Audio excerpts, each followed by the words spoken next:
What happens between death and the Day of Judgment? Islamic theology has a precise and detailed answer, one that almost no one outside Islam knows. It is called the Barzakh. What is the Barzakh? The word Barzakh in Arabic means a barrier or partition, something that separates two things without mixing them. In Islamic theology, it refers to the intermediate realm that every soul enters immediately after death and remains in until the Day of Judgment. Neither fully this world nor fully the afterlife, but a real and distinct existence that bridges the two. The Quran mentions it directly, and behind them is a barzakh until the day they are resurrected. Every soul that dies enters this realm immediately. Death in Islam is a transition, not an ending and not a void. You do not simply cease.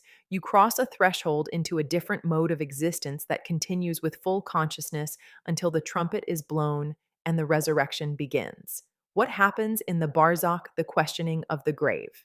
The prophet described two angels, Munkar and Nakir, who come to every person in the grave and ask three questions.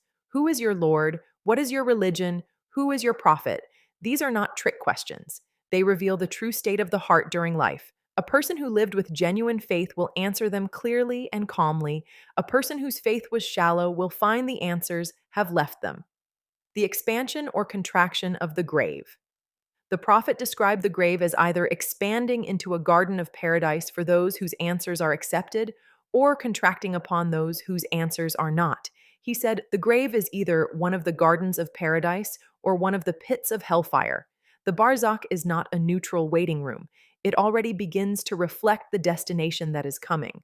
The soul's experience.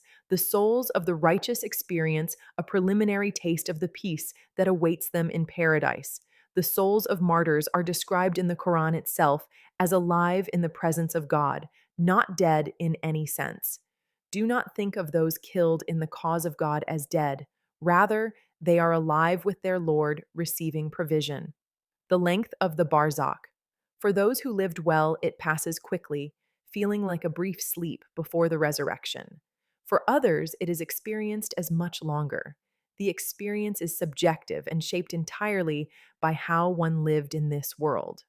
The three questions. The three questions of the grave. Who is your Lord? What is your religion? Who is your prophet? Are meant to be answered in life long before death arrives. How you live determines what you carry across the threshold. The barzakh does not begin at death. In a sense, it begins now, in the quality of your relationship with God today. Like if this gave you something, share with someone who wonders what comes after death. Subscribe, truth every day. I'm Noor. This is Islam with Noor. Thank you for listening.